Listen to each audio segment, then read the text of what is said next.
जहाँ भी एमआईएम लड़ेगी उसको खूब मजबूत करना है, संगठन को मजबूत करना है।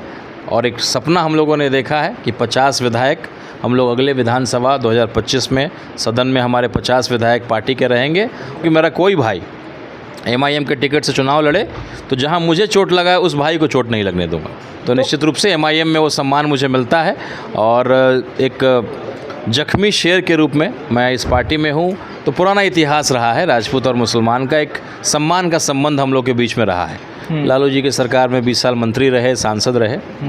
तो मैं चिल्ला करके अपने चुनाव में कहता रहा कि भाई एक बेटे का पहचान उसके पिता से की जानी चाहिए।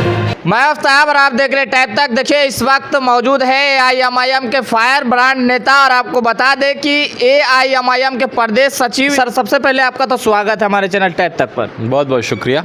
राणा रणजीत जी, कहीं ना कहीं एआईएमआईएम के में आपकी नाम की चर्चा इतना होने लगा कि ये नाम जो है पूरे बिहार में गूंजने लगा। इतना जल्दी ये सब कुछ कैसे संभव हो पाया? देखिए सच्चाई में बहुत ताकत होती है।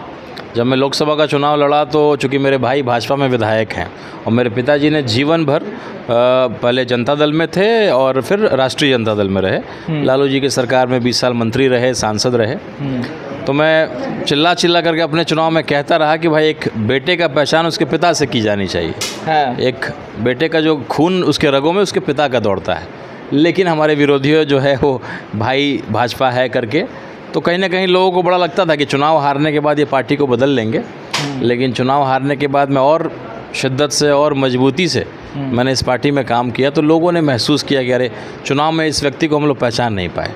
सही मायने में ये व्यक्ति जो है अक़लियत की लेकर के, चूँकि मेरे राजनीति में प्रवेश करने का बुनियाद ही यही बना। नहीं, आपके नाम का भी चर्चा हो रहा था कि राणा रणजीत सिंह आए हैं, सिर्फ चुनाव लड़ने के लिए आए, चुनाव के बाद पार्टी बदल लेंगे।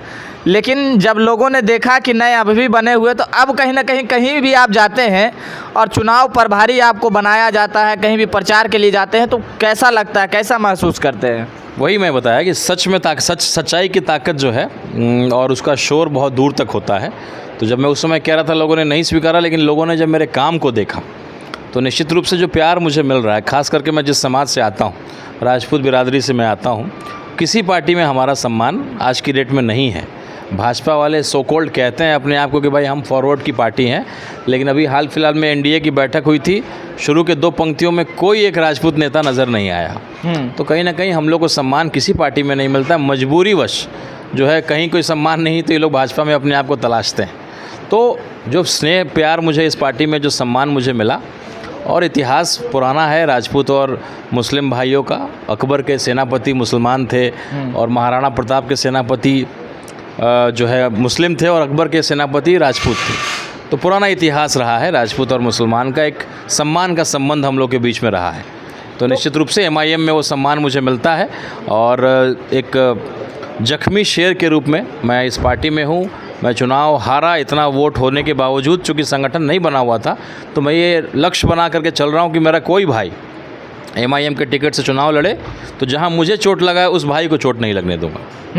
यही लक्ष्य लेकर के चल रहा हूँ और एक जख्मी शेर के रूप में। और जहां भी एमआईएम लड़ेगी उसको खूब मजबूत करना है, संगठन को मजबूत करना है। और एक सपना हम लोगों ने देखा है कि 50 विधायक हम लोग अगले विधानसभा 2025 में सदन में हमारे 50 विधायक पार्टी के रहेंगे और सरकार में एक अहम भूमिका में रहेंगे। 50 विधायक? बिल्कुल बिहार के अंदर बिल्कुल 5 विधायक। आज की डेट में आप देखिए ना, किस पार्टी का 5 विधायक है? सहनी की पार्टी का है, मांझी की पार्टी का है, और टूट गए ना। किस पार्टी के नहीं टूटे? आरजेडी के विधायक नहीं टूटे क्या? आज जो जिन्होंने हमारे विधायकों को तोड़ा, आज हमसे ज़्यादा उनके विधायक टूट गए हैं। देखिए ना, अभी जो विश्वास जो हुआ था मत, उसमें क्या हुआ था आरजेडी का। तो जो आप करिएगा वो भोगना भी पड़ेगा इसी जीवन में। तो 5 विधायक था और आपने विधायक को तोड़ा है, जनता को नहीं तोड़ा है। जनता आज भी हमारे साथ है। ये चुनाव में पता लग जाएगा, उन सभी जो काफिर लोग थे उनको मालूम चल जाएगा। और सारी जनता हम लोग के साथ है और शिद्दत से है। और अपने 5 में से 5 को नहीं तोड़ा। हमारे अख्तरुल ईमान साहब जो हमारे पार्टी के गार्जियन हैं और हमारे प्रदेश के सदर भी हैं, उनका ईमान इतना पक्का था कि एक से एक बड़ा मंत्रालय उनको दिया जा रहा था, करोड़ों रुपया उनको दिया जा रहा था, लेकिन उनके ईमान को नहीं डोला पाया।